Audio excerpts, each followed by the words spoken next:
Le mot d'ordre de grève des arbitres sur le plan national avec la CAF. Il y a le président de la CAF, branche du littoral, Simon Gombelec, qui lui aussi maintient le mot d'ordre de grève. Est-ce que vous avez échangé avec la Ligue? Est-ce que vous avez discuté? On parle d'ouverture de saison demain.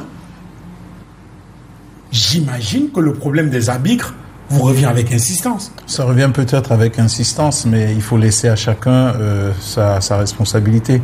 Un président qui va se mêler des problèmes de la Ligue, du football, c'est pas son boulot. Il a déjà assez de boulot à gérer son équipe. Mais tout ce que vous voulez, c'est être au stade et voir l'homme en noir. Par contre, si on nous demande une réflexion collective sur le sujet, on peut s'asseoir autour d'une table, discuter, trouver des solutions ensemble. Le football du littoral a un seul problème, c'est les finances. Alors, c'est les finances. Pourquoi les finances? C'est tout simplement parce que le football du littoral s'est appauvri au point où il est incapable de se vendre et de brander.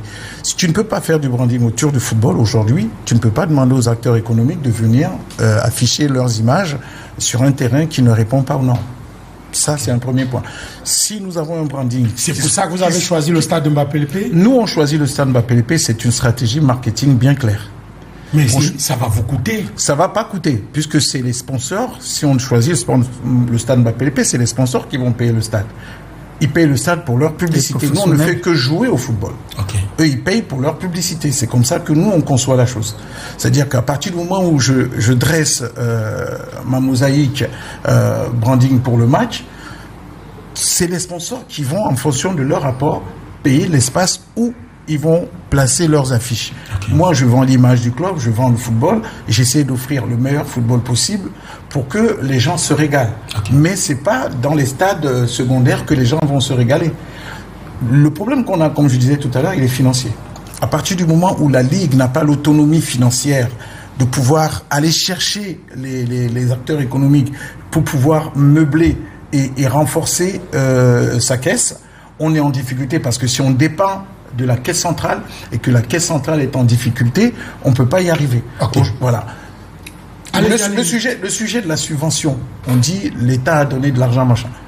Mais pourquoi lorsqu'on donne de l'argent, on ne considère pas que le football, ce n'est pas seulement les joueurs. Le football, ce n'est pas seulement les présidents. Le football, c'est aussi les arbitres. On fait quote-part, on se dit voilà, nous avons un gâteau, voici la part des arbitres. Elle ne se discute pas, on la met de côté, ça c'est pour les arbitres. Les autres, vous partagez ce qui reste. C'est pas compliqué, les arbitres ont leur dû. Le problème des arbitres, on l'a eu il y a 2 ans, on l'a eu il y a 3 ans, on l'a cette année. Ça veut dire que personne n'a tiré. On l'aura l'année prochaine. Personne n'a tiré les enseignements de cela. On aurait dû, avant que le début de saison n'arrive, je dis bien le lancement, faire asseoir les arbitres, leur donner des garanties pour pouvoir démarrer une saison. Okay. Donner des garanties, c'est quoi? C'est je vous dois 10 000 francs, je vous avance 2 000, je m'engage à vous payer les 8 000 après. Okay. Ma colère descend. Ça, c'est si on est dans un climat de confiance. Non, mais c'est une très belle suggestion. Mais c'est comme ça qu'il faut négocier, parce que c'est les acteurs clés. Quand on dit d'être fair play, je dis à mes joueurs, vous respectez l'arbitre, parce que sans l'arbitre, vous n'avez pas de match. Et voilà, okay. Nous y sommes. Ok. Mais Yango Smith aussi.